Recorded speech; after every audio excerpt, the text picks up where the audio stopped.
Bienvenue à l'émission Crois-tu? Notre invitée d'aujourd'hui, dès son enfance, elle a entendu parler des belles histoires de la Bible. Vers l'âge de 5 ans, elle s'est mise à se poser des questions sur le ciel et l'enfer et elle avait très peur de ne pas pouvoir aller au ciel. Chers amis, allons rejoindre à l'instant même notre invitée, Madame Marie-Hélène Laroche. Marie-Hélène, bienvenue à l'émission Crois-tu? Merci, Régent. Alors, on est prêt à entendre ton histoire.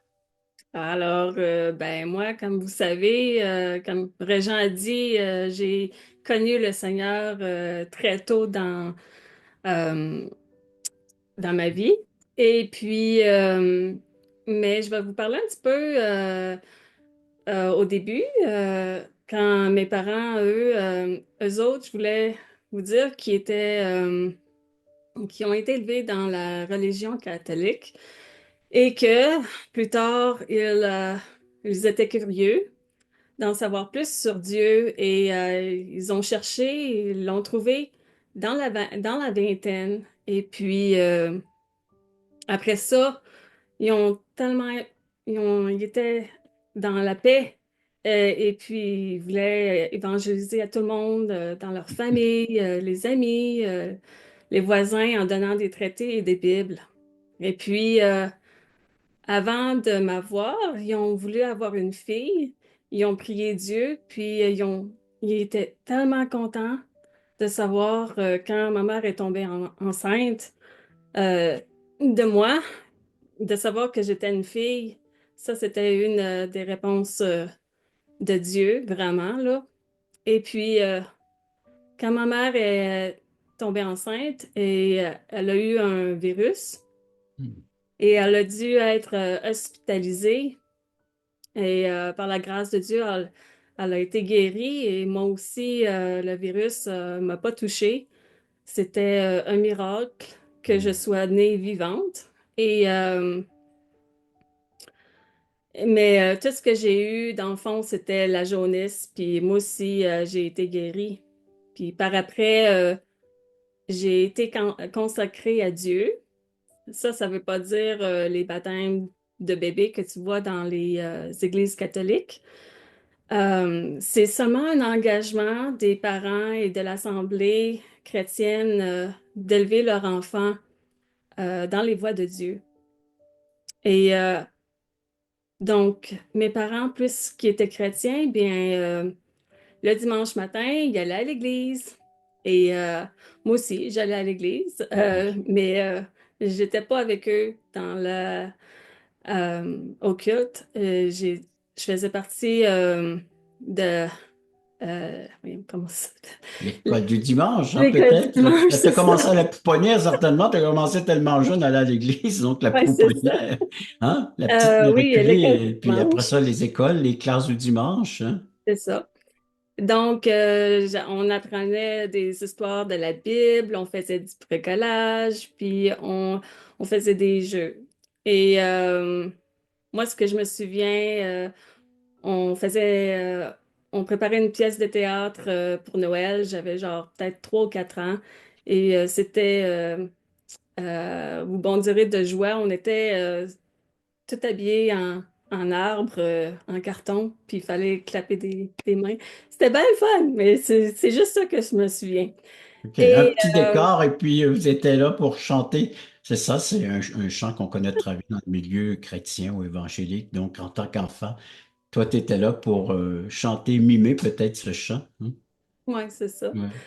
Et, euh, et puis un jour, quand j'avais à peu près 5 ans, mes parents et eux autres, vu qu'ils étaient super contents de connaître Jésus, ils me disaient, ah, un jour, Dieu va venir chercher son Église pour l'enlèvement avant que les grandes tribulations arrivent sur la terre. Et on a tellement hâte qu'il arrive. Puis là, j'étais comme, ah, moi aussi, là, j'ai hâte. Moi aussi, je vais y aller. Puis là, il me disait, non, pas toi. Toi, tu peux Oh. pas venir. Je suis comme, comment ça, pas moi? Moi, je veux y aller avec vous autres. Je veux aller au ciel. Je veux voir Dieu. Et il disait, non, toi, tu peux pas y aller. T'es pas sauvé. Puis Hmm. aussi, il me parlait du ciel, puis de, de l'enfer, que tous ceux qui pourront pas aller au ciel iront en enfer. Et je commençais à avoir peur. Parce que même si j'avais 5 ans, je comprenais que l'enfer, c'était pas un endroit que tu voulais aller. Et c'était mauvais. Et puis là, je me demandais, comment je fais? Comment je peux pas? Je veux pas aller là.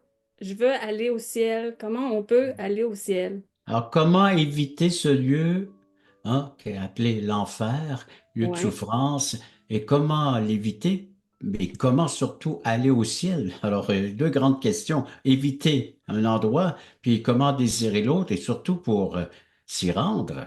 Deux grandes questions, hein, éternelles, existentielles aussi. Ouais. Et puis, ben, mes parents, ils m'ont montré, ils m'ont expliqué un traité. Ça s'appelle De quelle couleur est ton cœur? Je sais pas si. Hmm. Il y a 5 couleurs, 5 cœurs, chaque couleur a son cœur. Oui. Et Chaque cœur puis, a sa couleur, c'est hein? ça, toutes mes lignes. Et puis, Vas-tu nous le présenter? Vas-tu nous faire une ben oui, présentation? ben oui, Ben, le OK. premier cœur. Hey, sais-tu ce qu'on va faire? On va faire une courte pause. OK.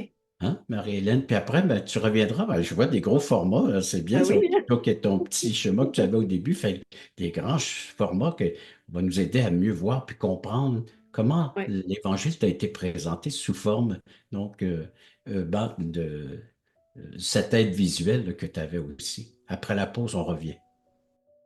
Le voici, ce merveilleux cadeau. Nous vous offrons un livret d'environ 20 pages qui a comme titre Passeport pour le ciel. Très bien illustré.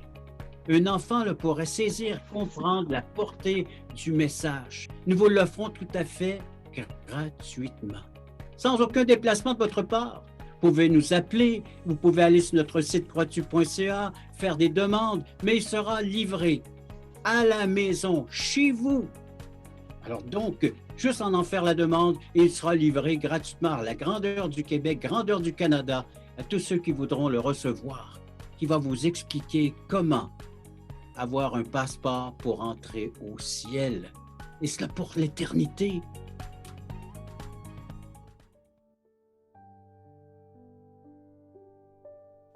Donc, Marie-Hélène, tu vas nous présenter la façon que toi, tu as connu l'Évangile avec une aide visuelle, c'est-à-dire des cœurs. Quelle couleur est ton cœur? Oui. Al- Vas-y. Alors, le premier cœur, il est noir. Oui. Et le noir représente le péché. Dans Romains 3, 23, car tous ont péché et sont privés de la gloire de Dieu. Alors, Dieu, au début, il a créé Adam et Ève, et c'était les deux premières personnes sur la terre. Et ils ont pas été créés comme des robots. Donc, ils pouvaient avoir le choix de choisir. Et puis Dieu, lui auront dit de ne pas manger le fruit de la connaissance du bien et du mal, qui était l'arbre dans le milieu du jardin d'Éden, où est-ce qu'il était. Et ils ont été tentés, ils en ont mangé, ils ont désobéi, ils ont choisi de désobéir à Dieu, dans le fond.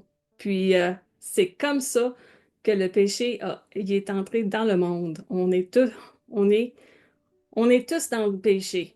Mhm. Alors, Ce fameux péché a atteint tous les cœurs de tous les êtres humains. ouais, c'est ça. Mhm.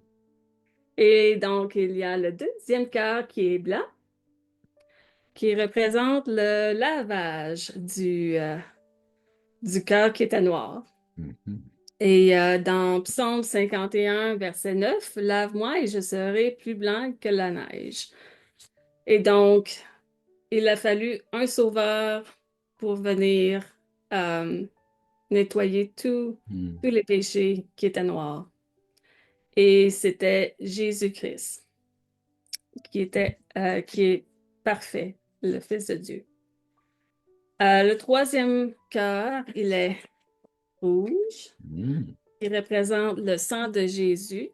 Donc, Jésus est venu sur terre et il a dû mourir sur la croix pour tous mes péchés et tous les péchés du monde. Hmm. Et c'est ça, ça c'est le sang de Jésus-Christ. Dans 1 Jean 1,7, le sang de Jésus-Christ, son Fils, nous purifie de tout péché. Le Alors, quat- donc, c'est par son sang qui a coulé à la croix que le cœur peut devenir blanc. De noir qu'il était à devenir cette éclatante couleur qui est le blanc, hein? c'est ça. Et le quatrième cœur, Oui. il est tout jaune. Le jaune représente le ciel. Donc, si tu crois que Jésus est venu sur la terre pour mourir sur la croix et être ressuscité, euh, ça, c'est une des promesses que si tu crois que Jésus est mort pour toi, tu auras une demeure dans le ciel après que tu meurs. Et donc, dans Jean 14:2, il y a plusieurs demeures dans la maison de mon Père. Je vais vous préparer une place. Et le dernier cœur, il est ouvert. Après que tu prennes la décision pour Jésus, ben, qu'est-ce que tu fais? Ben, il faut que tu grandisses dans le Seigneur. Et ça, c'est le vert représente la croissance.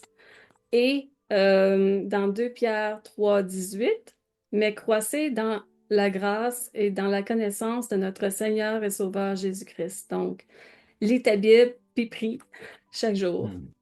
On entretient maintenant cette relation avec notre Sauveur. C'est ça. Alors, la Bible, il nous parle, et puis la prière, ben, on lui répond, ou, c'est ça. On lui parle, il y a un dialogue qui est là avec Bible et prière. Je fais un petit court résumé, OK, Marie-Hélène? Alors, OK. donc, le cœur est noir, il a besoin de devenir blanc pour pouvoir s'approcher de Dieu.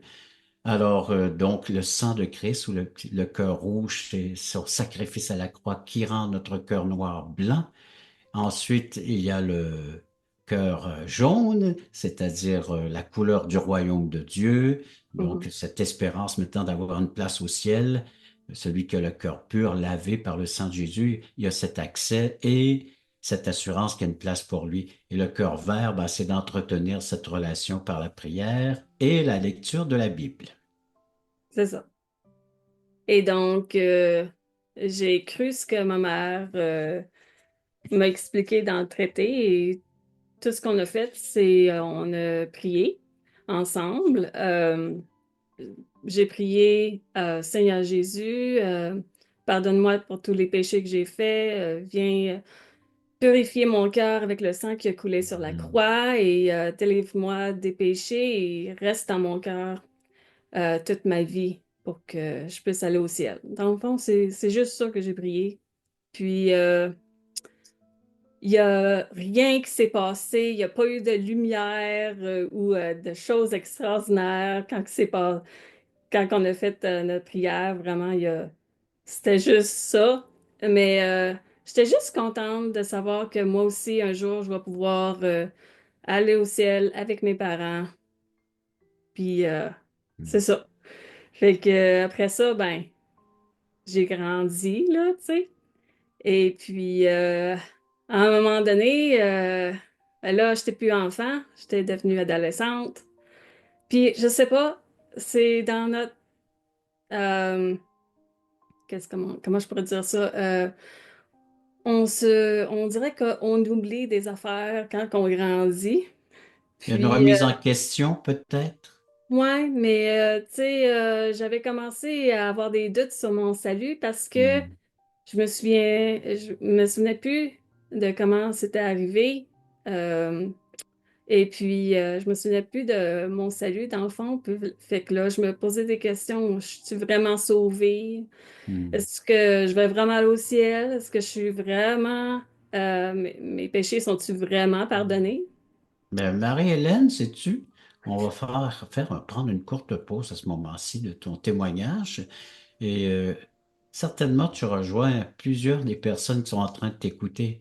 Les grandes questions, est-ce que j'ai l'assurance d'aller au Mm. ciel? Est-ce que moi, je peux avoir cette paix de savoir que je suis en règle avec Dieu, puis qu'un jour, bah, je pourrais me présenter avec la paix et la joie dans mon cœur de savoir que je lui appartiens.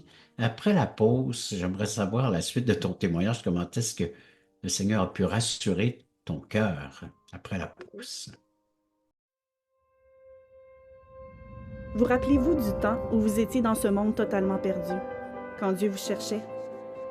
Vous souvenez-vous de la joie ressentie au moment où vous êtes passé de l'ombre à la lumière, quand votre raison de vivre par l'amour de Dieu est devenue claire? Allons, levons les yeux, montons sur la montagne pour conquérir. À la gloire de Dieu et au salut des âmes perdues, il est temps de célébrer notre foi.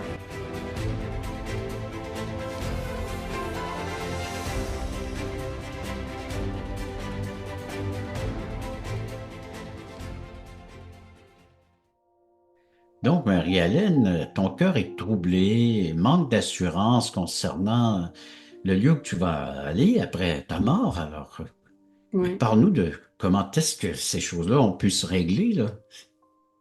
Ah ben c'est facile. La réponse est dans la Bible. Voilà. Il y a des versets dans la Bible que ma mère m'a montrés. Dans 1 Jean 5,13, je vous ai écrit ces choses afin que vous sachiez que vous avez la vie éternelle, vous qui croyez au nom du Fils de Dieu. Dans Romains 10, 9 et 10, si tu confesses de ta bouche le Seigneur Jésus et si tu crois dans ton cœur que Dieu l'a ressuscité des morts, tu seras sauvé. Car c'est en croyant du cœur qu'on parvient à la justice et c'est en confessant de la bouche qu'on parvient au salut selon ce que dit l'Écriture. Donc, dans, dans mon cœur quand j'avais 5 ans, j'avais cru, Ouais. puis dans ma prière, j'avais confessé Hmm. mes péchés à Dieu. Et ça confirmait que j'étais sauvée, même Tu si remplissais les conditions. c'est ça, c'est ça. Et donc, ça, c'est encourageant. Si tu as des doutes de ton salut, les réponses sont dans la Bible. Alors donc, voilà l'importance de lire la parole de Dieu, la Bible, et puis c'est de là qui vient l'assurance de ton salut, hein. Mhm. Hmm. Et puis, vers 15 ans, euh, ben, à mon église, on n'avait pas de groupe de jeunes. Puis, il y avait un couple américain qui sont venus aider à former un groupe de jeunes. Et Hmm. ça s'appelait Jam, pas de la confiture en anglais. C'était Jeunesse en action et mission. Et pendant 1 an de temps, ils ont essayé de m'inviter à venir au groupe de jeunes et je voulais pas y aller. Euh, Hmm. euh, J'étais timide. J'ai toujours été timide, de nature timide, pendant longtemps. Puis le fait de rencontrer d'autres jeunes, ça m'intéressait pas. Fait que je leur disais, ah, j'ai pas le temps. Ah, je suis occupée. Mais En un plus, tu étais jour, solitaire aussi, hein? ouais, c'est ça. Ça aide pas quand t'es enfant unique, mettons. Oui. Et, mais un jour, ce couple-là, ils ont décidé de faire un voyage missionnaire en Europe avec le groupe de jeunes de notre église. Wow! J'étais partante, là, vraiment. Mais il y avait des conditions. Il fallait que tu fasses partie, tu viennes au groupe de jeunes Ah, euh, à chaque fois, là. tu Et participes à leurs puis, activités. c'est ça. Faire des activités d'évangélisation, puis apprendre des versets par cœur. Fait que je te dis que ma timidité, là, a pris le bord. J'ai tout fait, les prérequis. J'ai fait le voyage. C'était, wow. Qu'est-ce qu'on a fait? On est allé laver la vaisselle dans un camp en République tchèque. On a joué avec les campeurs, puis on connaissait pas la langue. On a Hmm. lavé des murs, puis les toilettes, puis tout ça. Puis après ça, 2 semaines plus tard, on est allé en France, dans un quartier pauvre, faire des camps de jour, puis on est resté avec les familles de l'église là-bas. Hmm. Vraiment, là, c'était super, ce voyage-là, découvrir d'autres cultures, voir comment qu'il faut vraiment propager la bonne nouvelle partout, là, dans le fond. Puis après ça, j'ai continué à venir au groupe de jeunes, pas parce qu'il y avait des voyages à chaque année, parce que j'aimais ça, puis ça m'aidait à apprendre plus sur la Bible, puis à grandir dans ma foi. Fait que en tout, j'ai fait 4 voyages avec eux, dont donc Europe, Floride, Brésil, sud de l'Espagne, de l'Espagne. Oui. Et dont 2 de ceux-là étaient avec leur mission JET, qui est basée sur le Acte 1:8.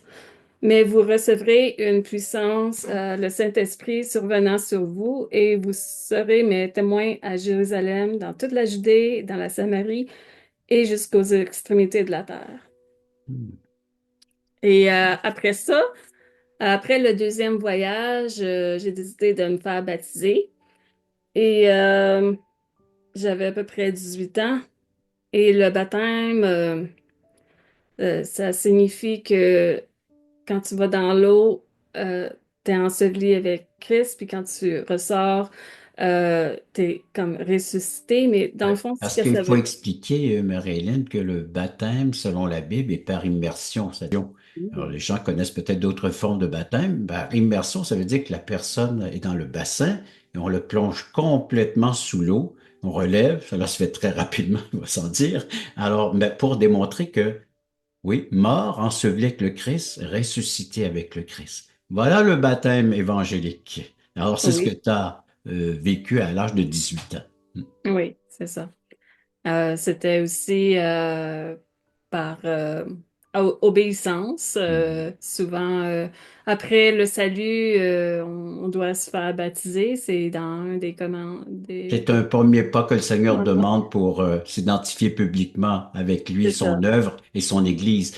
Marie-Hélène, courte pause, hein, et ensuite on revient avec le mot de la fin pour nos téléspectateurs après la OK. pause.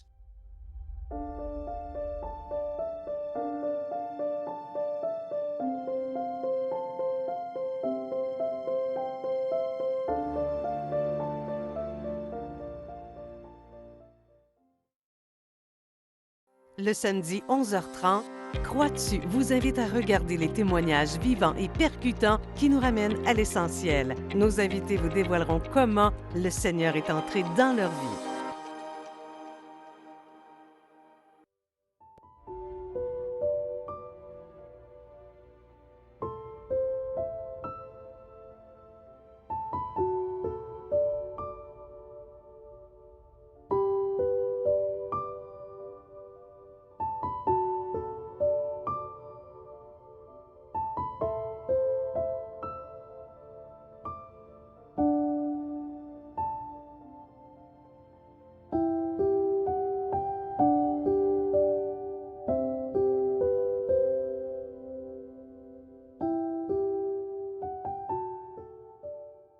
Alors, Marie-Hélène, missionnaire, engagée dans l'œuvre de Dieu dans l'Église locale. C'est quoi la suite de ton histoire, là? En résumé, parce que Oui, en on est dans le mot de résumé, la ben, fin. finalement, ben, j'étais allée apprendre l'anglais au Michigan, puis j'ai pu aller à l'école biblique en Autriche, puis j'ai toujours voulu être pilote missionnaire, mais Dieu m'a quand même laissé faire ce choix-là. J'ai pu avoir ma licence de pilote privé en 2004, mais finalement, Dieu avait d'autres projets pour moi, donc ça a arrêté là. Et finalement, je me suis mariée avec un Anglais, Ouais. Une autre mission, hein? c'est ça. Et puis, j'ai eu 4 beaux enfants. Puis, Hmm. là, présentement, j'aide dans mon église, là, dans le groupe de jeunes, justement. Fait que c'est Et bien le t'es fun. où? T'es situé à quel endroit? Je suis en Alberta, Bon, Calgary. ok. Oui. Et puis, donc, ce serait quoi ton message? Qu'est-ce que tu voudrais laisser à nos téléspectateurs? Eh bien, ben moi, vu que je suis née dans une famille chrétienne, j'ai été bénie vraiment là, Mm. de connaître Dieu vraiment tôt dans ma vie. Mais c'est pas parce que je suis née dans une famille chrétienne que ça me prive des tentations du monde ou Mm. des souffrances terrestres. Mm. D'ailleurs, même mon père, il y a eu une dépression quand moi j'avais 4 ans. Et moi aussi, je l'ai eu, la dépression, après mon quatrième enfant. Mais quand tu connais Dieu, ça aide beaucoup à passer à travers l'épreuve. Et je voulais juste dire que attends pas à demain à prendre ta décision pour Jésus. On ne sait pas qu'est-ce que demain il Il va nous avoir. réserve le lendemain, c'est ça, hein? Donc, aujourd'hui, si tu entends ma voix, alors c'est ce que l'Éternel C'est dit, hein? ça. Et Agis, c'est aujourd'hui, aujourd'hui le jour du salut, de la délivrance. Ouais. c'est ça. Mm. Prends ta,